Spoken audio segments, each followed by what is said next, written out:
Bonjour et bienvenue à cette formation Soyez des hommes, bienvenue dans ce premier module, la capsule vidéo numéro 1, qui a pour titre L'homme a besoin d'un père. Et j'aimerais introduire avec ce verset de l'évangile de Matthieu au chapitre 3 verset 17, « Celui-ci est mon fils bien-aimé en qui j'ai mis toute mon affection ». Dans cette première capsule, dans ce premier module, dans ce premier chapitre de la formation, j'aimerais insister sur le fait que, en tant qu'homme, en tant que personne, nous avons besoin d'un père. Nous avons besoin de reconnaître notre besoin de père. Nous avons besoin d'une figure paternelle. Alors peut-être que tu as grandi avec un papa dans une famille, tout ce qu'il y a de plus entre guillemets classique. C'est comme ça que qu'on le définit aujourd'hui, un papa et une maman. Et tu as eu un papa, tu as eu une figure paternelle. Bon exemple ou mauvais exemple, et c'est facile à comprendre. Peut-être que tu as grandi avec un beau-père, mais qui a été une figure paternelle pour toi. Peut-être tu as grandi dans une famille monoparentale, il n'y avait que maman à la maison, il n'y avait pas de papa. Il y a bien un papa quelque part, mais tu l'as peut-être pas connu, peut-être il t'a abandonné, peut-être il est décédé, peut-être, pour plein de raisons, tu ne l'as pas connu. Et j'aimerais te dire que, qu'importe, entre guillemets, que tu n'aies pas eu un papa, tu as certainement eu dans ton entourage une figure paternelle. Ça peut être un papy, ça peut être un oncle, ça peut être un coach sportif, ça peut être un professeur. C'est quelqu'un qui est un homme et qui est un repère dans la construction de ton identité en tant qu'homme. C'est absolument nécessaire, c'est fondamental. Nous avons besoin d'un repère masculin, d'un père, pour nous aider à nous construire. C'est absolument nécessaire. Nous avons besoin de modèles. Pour pouvoir s'identifier, pour pouvoir apprendre, pour pouvoir se construire, il faut poser les yeux sur un modèle. Le père va venir aider l'enfant et la mère également à se séparer. Le père va venir aider l'enfant à devenir qui il est supposé devenir et ramener une forme d'équilibre. C'est un vis-à-vis essentiel dans la construction de chaque enfant. Dieu sait que nous en avons besoin, donc Dieu a pourvu à ce besoin et il place autour de nous des gens qui vont être des repères. Imparfaits certes, mais qui vont être des repères. Et on doit comprendre ceci, c'est que Dieu a choisi de se révéler à nous comme un père. C'est une des différences fondamentales entre l'Ancien et le Nouveau Testament. Dans l'Ancien Testament, Dieu est tout-puissant, il est créateur, omniscient, omniprésent, omnipotent, il a tout pouvoir, il est 3 fois saint. Et c'est comme ça qu'il se présente, c'est comme ça qu'il se révèle dans l'Ancien Testament. Dans le Nouveau Testament, il est toujours tout ça, mais il se révèle également de manière nouvelle, à travers Jésus, il se révèle comme un père. Et j'aimerais que l'on tente de comprendre pourquoi. Pourquoi c'est si important, pourquoi c'est si nécessaire, et pourquoi est-ce que Dieu, finalement, est un père, et comment il peut devenir notre père à nous. Regardons un petit peu l'histoire de Jésus. Jésus, en fait, est né dans une famille qui ne souhaitait pas, qui ne voulait pas de lui. Il n'était pas attendu, il n'était pas désiré. Ce n'était pas le plan de Joseph et Marie d'avoir un enfant. C'était 2 jeunes adolescents, fiancés, pas mariés. C'était pour eux un scandale, c'était profondément scandaleux dans leur culture, dans leur société, que Marie soit enceinte comme ça, et forcément, on se dit, mais elle est pas tombée enceinte comme ça par hasard, c'est forcément qu'elle a couché avec Joseph, ils ont eu des rapports avant de se marier, et ça jetait une forme de scandale sur eux. C'était tellement fort que Dieu a envoyé un ange dire à Marie, expliquer à Marie, voilà ce qui va se passer. Je t'ai choisi, c'est une grâce particulière qui t'a été faite, et tu vas porter mon fils, tu vas porter le bébé, tu vas porter celui qui va devenir le sauveur du monde. Et Marie était en lutte avec cette notion-là, elle l'a acceptée, elle a accueilli le plan de Dieu, mais c'était tout un défi, et on le comprend parfaitement. Joseph, ce jeune homme, ce jeune adolescent, qui n'envisageait absolument pas de devenir père, qui n'avait pas du tout ça comme projet pour sa vie, se retrouve tout jeune avec une responsabilité de père. Et là encore, un ange a dû s'en occuper, a dû le convaincre, a dû venir vers lui pour le rassurer, pour lui dire « Non, rassure-toi, il n'y a pas de faute, il n'y a pas de problème, il y a une faveur, tu es choisi par Dieu pour être la figure paternelle du Fils de Dieu. Tu vas être la figure paternelle, le Père sur la terre de Jésus. » Quand on y pense, Jésus a eu des parents imparfaits. Des bons parents, je viens pas pour les critiquer, je viens pas pour dire du mal d'eux. Mais en fait, on pourrait se dire, mais ils ne sont pas équipés, ils ne sont pas qualifiés, ils n'ont jamais eu d'enfants, ils ont peu de ressources, ils vivent dans un endroit qui est pas formidable. Enfin, si j'avais été Dieu, peut-être que j'aurais fait naître mon fils dans une famille avec de l'expérience, avec une maman qui a élevé plein d'enfants, avec un papa qui est un super papa, avec plein de ressources, dans un bel endroit, etc. Mais Dieu nous montre à quel point il est important d'avoir un père et une mère, et qu'importe les circonstances, qu'importe l'endroit, qu'importe l'arrière-plan, qu'importe l'endroit où tu vis, il est important d'avoir un papa et une maman. Et Joseph a dû porter ce rôle, a dû incarner ce rôle de figure paternelle. Et vraiment, quand on s'arrête là-dessus, Dieu n'avait finalement besoin que de Marie. On pourrait se dire, mais il lui faut juste un ventre pour accueillir l'enfant. Pardonnez-moi l'expression, et je suis désolé si elle vous choque, et tant mieux si elle vous choque. Mais cette pensée, c'est, il y a juste besoin du ventre de Marie. Et en fait, dans la pensée de Dieu, pas du tout. Ça demande une figure paternelle. Et c'est pour ça que Dieu a dit à l'ange de communiquer ce principe-là, cette directive à Joseph. Et Joseph a eu comme mission d'élever l'enfant. Et notamment de nommer l'enfant. Il revenait à Joseph de l'appeler Jésus. C'est pour ça que l'ange lui a dit « Tu l'appelleras Jésus ». On doit comprendre ceci, c'est que dans la culture juive, c'est le papa qui donne le prénom à l'enfant. On en pense ce qu'on veut, et je suis pas là pour détailler ça. Et si tu es en passe d'avoir un enfant, ne va pas voir ton épouse pour lui dire la Bible dit que c'est les hommes qui doivent décider du prénom de l'enfant. Ne me crée pas ce problème-là, s'il te plaît, ça n'a rien à voir avec notre contexte actuel. Dans le contexte de cette époque-là, le père, en fait, c'était une forme d'engagement qu'il prenait. Et en donnant un prénom à l'enfant, il s'engageait envers cet enfant pour lui ouvrir le chemin, pour lui ouvrir la destinée, pour le conduire à devenir cet homme-là. Et le prénom Jésus signifie Dieu sauve. Donc Joseph prenait un contrat quelque part envers son enfant pour l'amener à devenir le salut de Dieu pour l'humanité. C'était toute une mission, mais c'était toute la responsabilité de Joseph, et Dieu a confié à ce père imparfait cette responsabilité, et il l'a qualifié en chemin pour être ce père-là. Jésus avait besoin, même s'il était le Fils de Dieu, avait besoin d'une figure paternelle sur la terre. C'était nécessaire. Et lors de son baptême, il s'est passé quelque chose. Jésus descend dans l'eau, il prend son baptême, il sort de l'eau, une voix se fait entendre du ciel, comme si Dieu ouvrait la fenêtre et qu'il disait, il crie à tout le monde, il crie à qui veut bien l'écouter, cette phrase traverse les siècles, et c'est celle avec laquelle j'ai ouvert cette vidéo. Celui-ci est mon fils bien-aimé, en qui j'ai mis toute mon affection. En fait, Dieu venait poser sur la terre un cadre nouveau. Oui, mon fils a une mère, a un père sur la terre, une figure paternelle, mais je viens au-dessus de tout ça, et je viens me révéler comme le père. Et je suis fier d'être le père de cet enfant. Alors certains vont me dire, mais c'est normal, c'est son fils, ultimement, c'est son fils. Moi, j'ai pas été conçu de cette manière-là, je suis le fruit de mon père et de ma mère, et j'ai pas été enfanté et conçu par le Saint-Esprit. C'est partiel de croire ça, parce qu'en fait, ça nous prive de quelque chose. Nous devons comprendre ce que Paul a enseigné aux Romains, et nous devons nous en emparer. Romains 8, versets 15 et 16.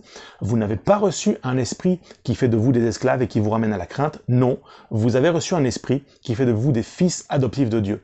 Car c'est par cet esprit que nous crions « Abba », qui signifie « Papa », « Père ».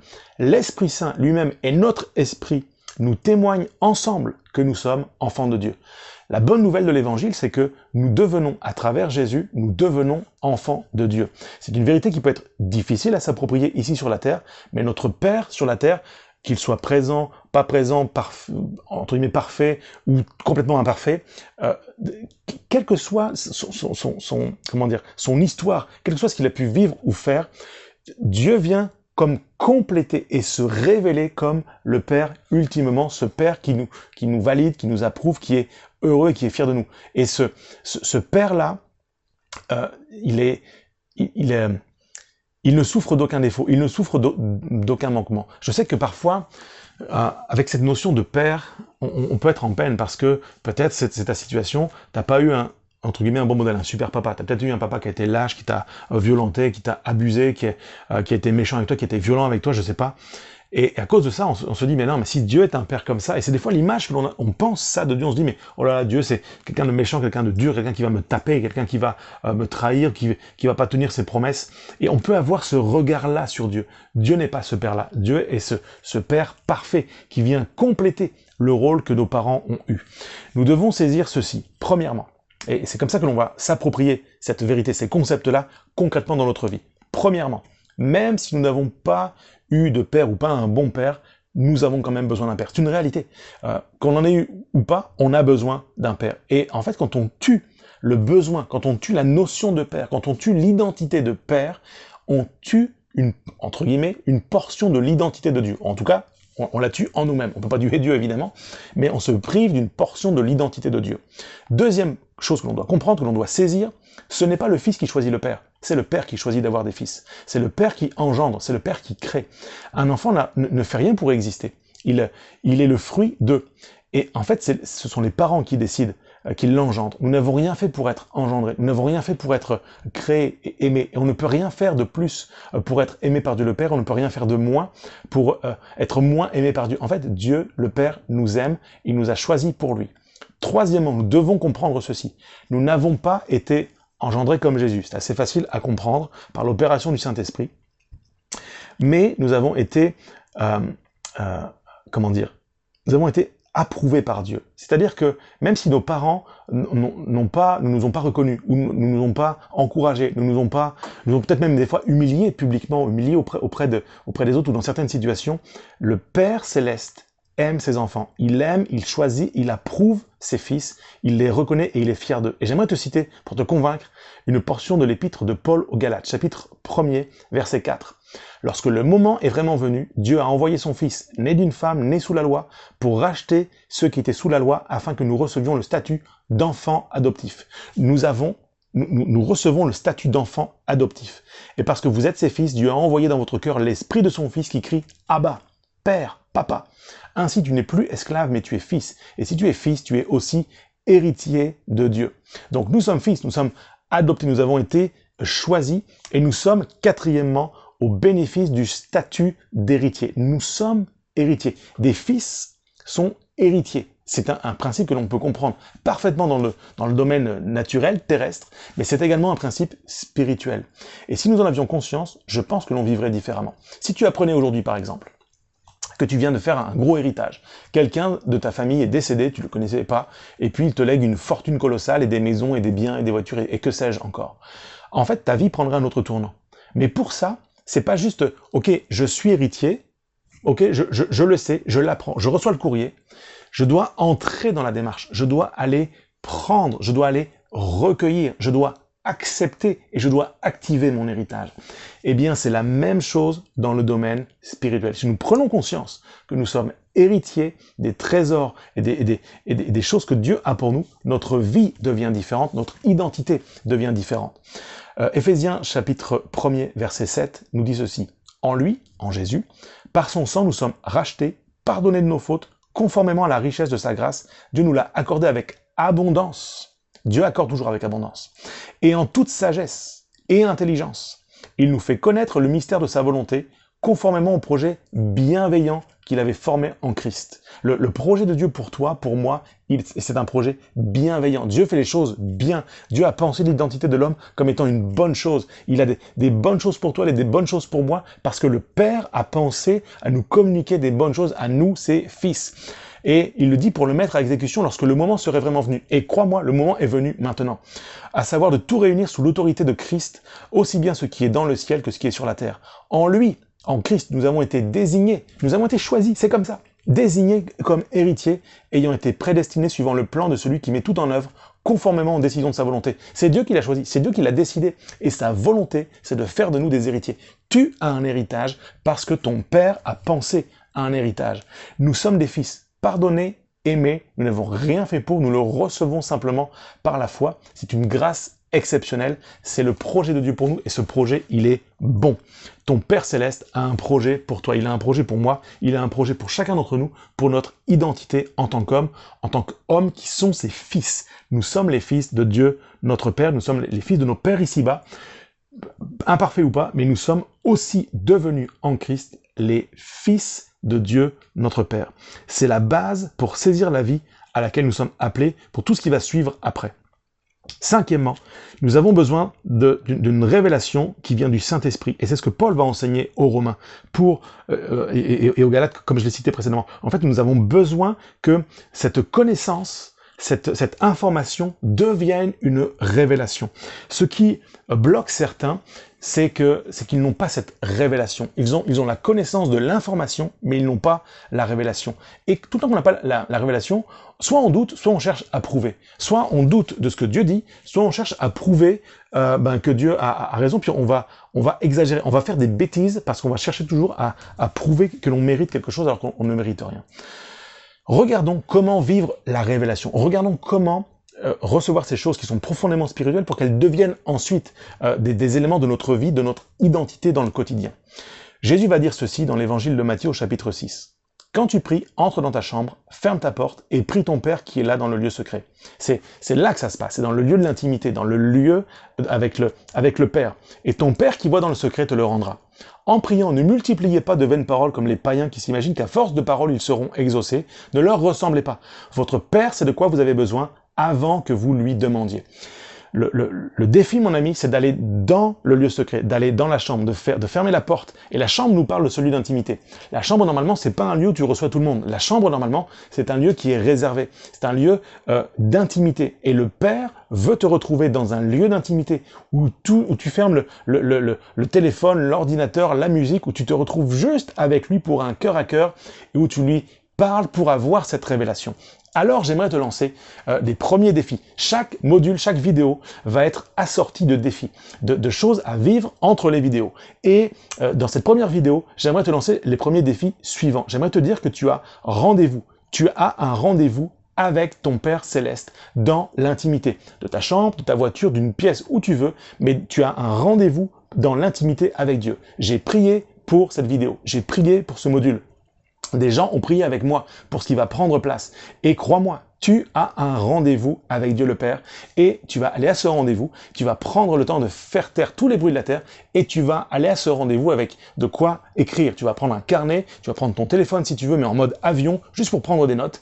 Et tu vas aller prier et tu vas dire « Père, Papa, je veux commencer à t'appeler papa, je veux te découvrir comme mon père, j'ai besoin de cette révélation. Qu'est-ce que tu voudrais me dire à moi que tu déclares comme étant ton fils ?» Et tu vas prier dans ce sens et tu vas écouter Dieu répondre, déposer des paroles sur ton cœur, déposer des paroles dans ta vie. Tu vas lui permettre d'écrire ou de réécrire ton histoire. Tu peux aller dans ce moment-là avec ta Bible, avec sa parole, et tu peux la feuilleter au fur et à mesure que tu pries et tu vas recevoir des paroles qui viennent de Dieu pour déverrouiller et débloquer l'information pour qu'elle devienne une révélation. Tu vas également, je vais t'inviter à ça, je te défie de prier que le Saint-Esprit vienne, sceller cette révélation, vienne te révéler quelque chose et que tu saches, que tu sois convaincu que ça vient de Dieu. C'est pas le fruit d'un raisonnement humain, mais que c'est le Saint-Esprit qui témoigne à ton esprit et que les deux t'assurent que tu es véritablement enfant de Dieu. Je t'invite à entrer dans ce moment en posant une question à Dieu. Qui suis-je pour toi ? Pose la question à Dieu. Qui je suis pour toi? C'est déterminant. Va dans ce moment-là avec, en anticipant ce que Dieu va faire. Voyez-vous, je crois que c'est un vrai défi. Jacob, par exemple, dans la Bible, a passé une nuit complète à se battre, non pas contre, mais avec Dieu. Et à la fin de cette nuit, il voulait être béni, il voulait la bénédiction de Dieu, il était déterminé. Et à la fin de cette nuit-là, son nom a changé, son identité a changé. Jacob est devenu Israël. Jacob, qui était qualifié comme le trompeur, celui qui était un homme trompeur, est devenu Israël. Et Israël signifie l'Éternel prévaut. Dieu passe avant toute autre chose. Et je crois que c'est exactement ce que tu peux vivre. C'est ce type de choses-là que tu peux vivre dans ce premier défi. Alors je t'encourage à persévérer, à prendre le temps qu'il faut, mais à te retrouver pour un cœur à cœur, seul à seul, avec Dieu, avec cette question: qui je suis pour toi? Je suis déclaré comme ton fils, mais j'ai besoin que j'ai besoin que ça devienne une réalité, que ça devienne concret, une évidence, une certitude, quelque chose qui tombe au fond de mon cœur, parce que de cette réalité dépend la suite. Et je veux devenir cet homme selon ton cœur. Et l'homme selon ton cœur, c'est un homme qui est avant tout ton fils. Tu es mon père, je veux te connaître comme mon père. Va dans la prière avec cette aspiration-là, et crois-moi, c'est ce qui va se passer. Et moi, d'ici là, je prie pour toi, et je te dis rendez-vous au module 2. À très bientôt.